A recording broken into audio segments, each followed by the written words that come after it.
माझ्या ऑफिसमध्ये ना प्रत्येक सॅटर्डेला ड्राईव्ह असतात, फेस टू फेस ड्राईव्ह असतात, कधी व्हर्च्युअल ड्राईव्ह असतात, इंटरव्ह्यूज.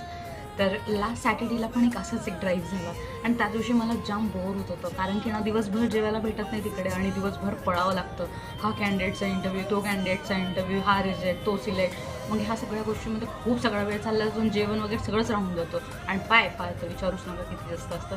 तर त्या दिवशी ना मला एक कॅन्डिडेट भेटली, म्हणजे गर्ल होती ती, आणि ती मला म्हटली की म्हणे स्नेहल माझं L1 झालेलं आहे म्हणे, मी अगोदर लास्ट सॅटर्डेला ड्राईव्हला आलेली आणि मी आता L2ला आलेली. आता माझ्या कंपनीमध्ये अशी पॉलिसी आहे की जर तुम्ही एका राऊंडसाठी फेस टू फेस आला असाल ना तर तुम्हाला नंतरच्या कुठल्याच राऊंडला येण्याची गरज नाही आहे, सगळे व्हर्च्युअल होतात.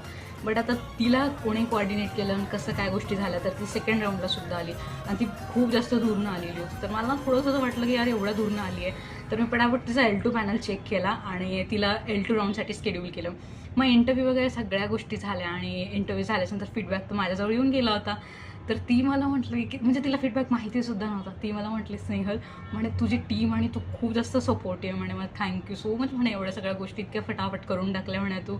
आणि म्हणे मी एकदा तुला हँडशेक करू का? म्हटलं हो नक्की कर.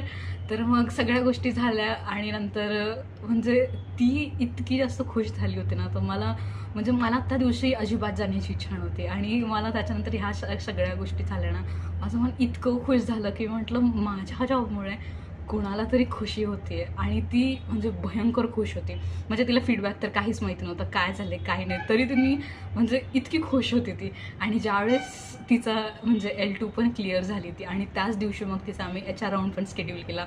सगळ्या गोष्टी व्यवस्थित झाल्या आणि ती इतकी खुश होते ना, तर मला असं वाटलं की यार म्हणजे माझ्या जॉबमुळे कोणाचं तरी भलं होतं आहे आणि तो दिवस ना खूप खूप भारी झाला माझ्यासाठी.